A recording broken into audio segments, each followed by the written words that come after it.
ఈ రోజుల్లో ఎవరి చేతుల్లో చూసినా మొబైల్ అనేది ఖచ్చితంగా ఉంటుంది. రోజుకొక కొత్త మోడల్ మార్కెట్లోకి తీసుకువస్తున్నారు. వీటిని అమ్మేందుకు సులభమైన వాయిదా పద్ధతిలో చెల్లించే విధంగా షాప్ నిర్వాహకులు కొత్త కొత్త స్కీమ్లను ప్రజల్లోకి ప్రవేశపెడుతున్నారు. ఇందులో భాగంగా కరీంనగర్కు చెందిన మయూరి కమ్యూనికేషన్స్ వాళ్ళు కేవలం ఆధార్ కార్డు ఉంటే చాలు మొబైల్ ఇస్తామంటూ కొత్త స్కీమ్ ప్రవేశపెట్టారు. ఆధార్ కార్డు ఉంటే సరిపోతుందని, ఏ మొబైల్ అయినా ఈఎంఐ పద్ధతిలో తీసుకోవచ్చని తెలిపారు. మయూరి మొబైల్ షాప్లో ఆధార్ కార్డు ఉంటే సరిపోతుందని, మీ సిబిల్ స్కోర్తో సంబంధం లేకుండా ఏ జిల్లా వారైనా, ఏ రాష్ట్రం వారికైనా ఈ మొబైల్ షాప్లో ఈఎంఐ పద్ధతి ద్వారా మొబైల్ అందిస్తామన్నారు.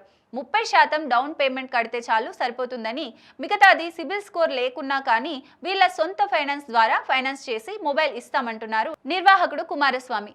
కేవలం మొబైల్ మాత్రమే కాకుండా మా షాప్లో లభించే టీవీలు, వాషింగ్ మిషన్లు, కూలర్ల పైన కూడా ఈ స్కీమ్ వర్తిస్తుందన్నారు. అంతేకాకుండా వీళ్ళ మొబైల్ షాప్లో డైలీ ఫైనాన్స్ కూడా అవైలబుల్ ఉంది.